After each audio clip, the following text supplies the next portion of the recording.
Ngiyangibingelela nonke, angiphinde ngibonge futhi ukuthi nithathele ithuba nabuka lamavidiyo. Namhlanje nginiphathele umuthi-ke ukuthi uvimba amasela kwakho angangeni endlini.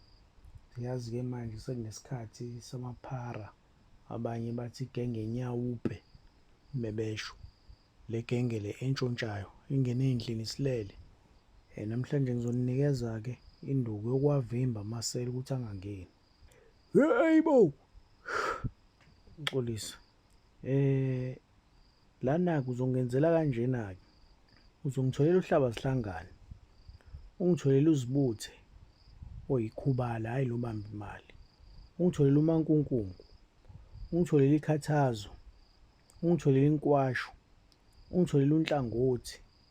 Ungitholele isehlula amanye. Ungitholele inomfi. Ungitholele umathinta. Ungitholele ufasimbe. Ungitholele amafutha esikhova. Ungitholele umathithibala. Ungitholele igobandlovu.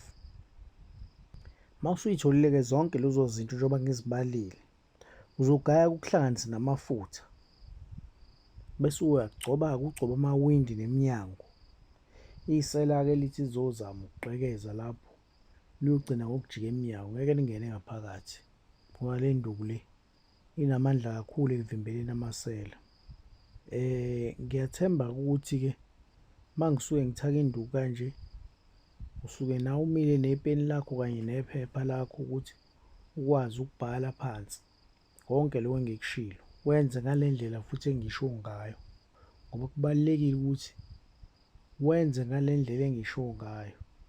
Uma ubona futhi ukuthi kuzokuhlula ukukwenza, ungafosi ukwenze, ungafosi ukukwenza. Mhlawumbe usungaze uthole umuntu ozokusiza ukuthi akwenzele kona. Ngaso sonke-ke isikhathi ngiyaye ngithi kuhle ukuthi wenze into uyazi kahle kunokuthi wenze into oyifuniselayo. Ikona lokho-ke benginiphathele kona, iyona induku le yokuvimba amasela ukuthi angangeni endlini. uNkulunkulu abe nani, konke enikufisayo kube yimpumelelo. Umkhulu wenu uyanithanda, usazonilethela amanye amavidiyo.